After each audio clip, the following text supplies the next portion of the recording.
If you had to summarize your advice to people, one word, this is hard. I've tried this before. You have to have faith in yourself. Above all, faith in God, faith in yourself, faith in your journey. Because if you don't have faith, there's no way you can be an entrepreneur. So welcome to today's show. I've got Jules here, and we're going to talk about something interesting because a lot of females have been asking me, bring female entrepreneurs on, and you're a female entrepreneur that's gone from the 9-to-5 grind to like building your own life, your own empire, starting with social media, but branching into all kinds of stuff. So I got to ask you, let me ask you this. You're from Miami, you said. Yes. Just moved out to LA 9 months ago. Before we even get into business, what's better, Miami or Los Angeles so far? I think that's very relative to like where you are in life and what it is that you're looking for. Obviously, for me, Miami is one of the best cities in the world. I'm definitely biased. I have a special affinity for my city, but everything from the culture to the, to the weather, to the nightlife, the tourism, the energy is very special. But for me right now, I'm my best version of myself in LA. I'm going to sleep earlier. So less partying in LA? Yeah, it's definitely less. Well, I've been kind of surveying the land. Okay. I party because it's actually what I make a profit off of at times. So you're like me. I used to be in the nightclub business. Got paid to party. Yeah. So we have a marketing agency and we produce all kinds of events. So I kind of just came out and was like trying all the different places. There's just a special energy in Miami, and my experience in LA so far has just been to kind of be like a student of the city and observe, and we're going to start activating, and we just did our first showcase at Peppermint Club. Let's start. So what 9-to-5 job did you have before, and what's the main thing you're doing now? Let's see. We'll keep walking and talking. What was my first I was just... What's the job you hated the most that you got forced in? Because a lot of people watching... I hated working for a medical sales company. Hated it. Why? I just hated being at a desk. I hated being in an office. I hated hearing stupid small talk in the lunchroom. Like, oh, turkey again. Like, it was just really like, I felt like I was that character on TV that I never wanted to be. Like a grown-up. So then you transition. Now is marketing and social media your main way you're making money? Yeah, definitely. I would say the agency is one of the larger streams of revenue for me personally. I also have a management company, a production company, and have like YesJulz also do things as a personality, so that makes a little bit of money also. But the agency is I think where I What kind of agency? You manage people, social media, or you do it for businesses, or? We have clients that we manage, yes, from artists to Olivia and Natalie, who are on E. They have their TV show, and they create.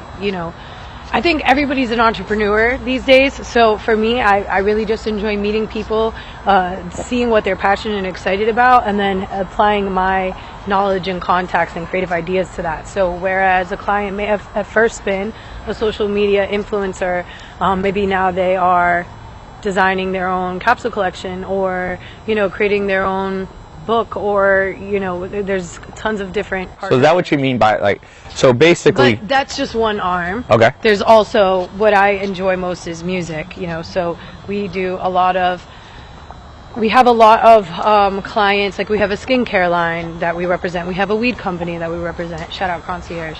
We have What's it called? Concierge. Concierge the weed. I love that. I like that name. Yeah. So it's the chronic concierge. Exactly. Adrian, are you a customer? Oh, no, you're not yet, because wait, what do they do? What do they do? So it's a lot, but it's like the Prada of weed. You can't buy it anywhere. It's very exclusive. They have everything from the farms to this brand that they've created, which is basically like a concierge for the smoker. Okay. And they have a new product which is very unique. It's called the Ripper. Okay. And instead of just burning the same oil over and over again, like most vapes, there's a 360 technology that's specific to this design and model, that you're not just burning the same THC over and over, so it doesn't have that weird taste that sometimes you'll get when you're smoking vapes. If you smoke vapes, I am an advocate, and it's definitely going to be one of the largest industries we've seen to date. So I'm happy to be taking my hand in it, but we still will do everything like redesign their merch, consult on the packaging.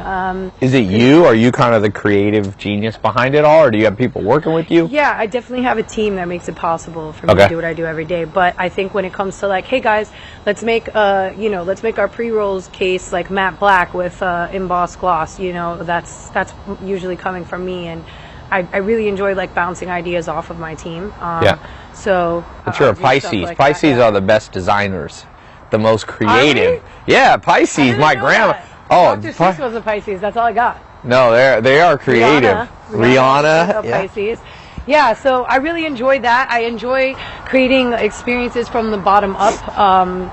Everything from, what the entranceway of a party is going to look like, who's greeting you there, what the sound and the music is like, how we're creating that experience with an arc throughout the night, Yeah. I have like a formula for parties where it's kind of, if you're in nightlife, maybe I've definitely borrowed some of this from my old mentors in nightlife and stuff, but you play reggae at the end of the night because that's how you set everybody up to go home. They get close to each other, you're giving them the layup, you start off maybe with some Ashanti Ja Rule, some throwbacks, Do you DJ too?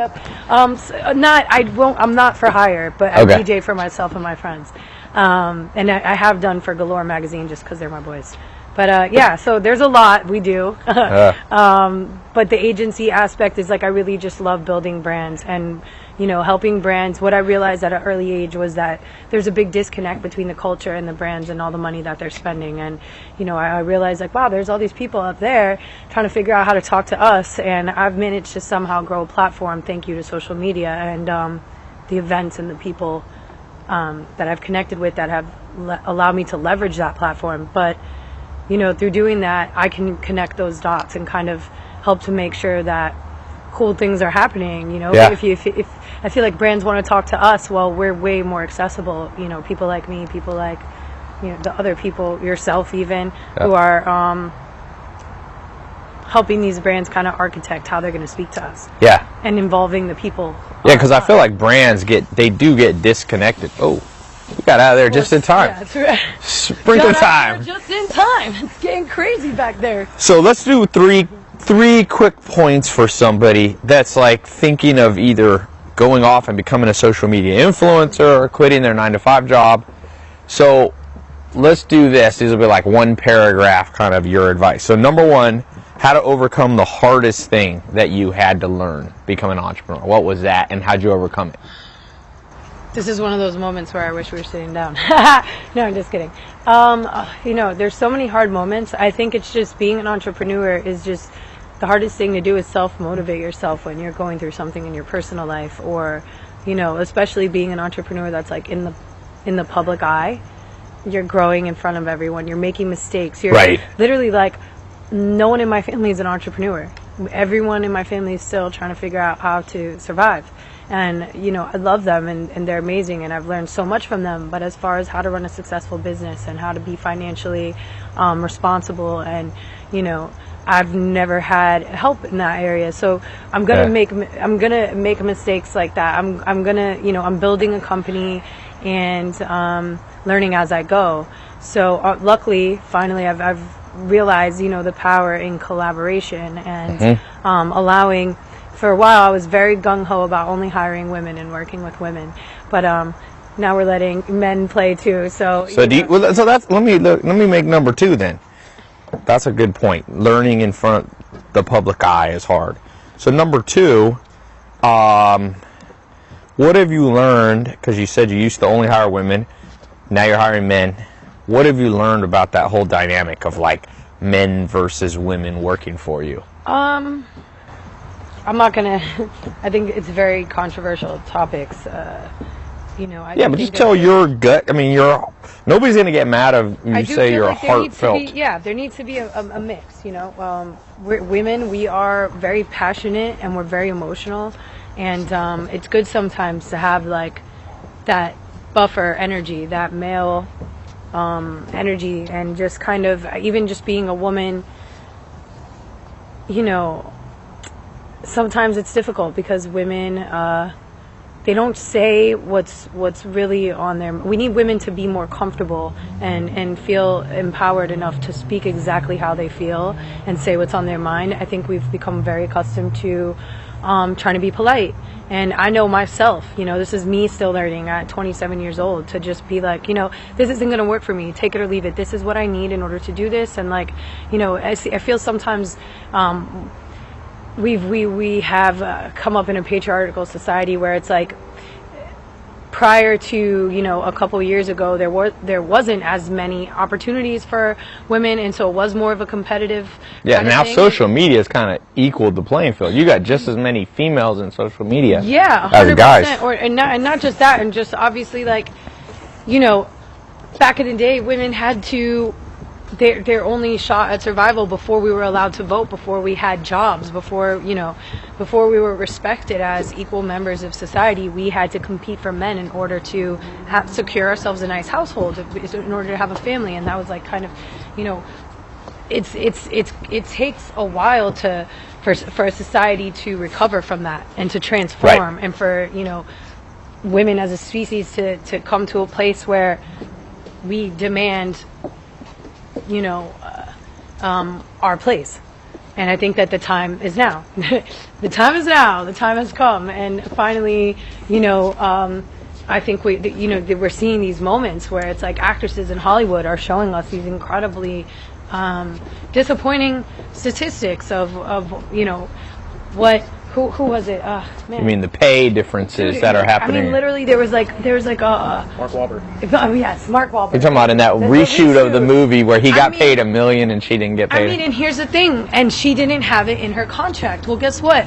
I'm sure when Mark was coming up, someone in his circle suggested a great lawyer to him and allowed and helped him set up those key people in his circle. Those that guidance for him, and as women we don't always get that, and so we need to start sharing our resources with one another as women. We need to start not kind of trying to keep everything to ourselves, because only when we share can we get to a point where we can make this fight. Because if you go by yourself as a woman, you get to the top, and then you realize, wow, everybody in this room is making way more than me, and I'm doing just as much, if not more. Right. But where are my sisters that are going to fight with me? Because I left them all down there. Yeah. So the guys aren't going to fight. They're paid. They're good. I mean, and that's also, hopefully we get to a point where, and I was very, very impressed with like the amount of men and young men even that were at the march this past weekend. That's very important, and it's really important to see the next generation of kids see this like kind of, I don't want to necessarily call it the feminist movement, because everybody has their own connotations of what that is, but for them to be growing up in this time and so they can look at us as their equal and just have that with them, and that's how it's going to continue to evolve. Anyways, I talk a lot. That's okay. Sorry. Because if you don't have faith, there's no way you can be an entrepreneur. Yeah. I mean, the number one thing that you do when you set out on creating something is believing in something that doesn't exist. Believing, it's faith that your clients have in you. It's just, it's so important all around. Yep. That was good. Hey. Thank you for being on the show. Thank you.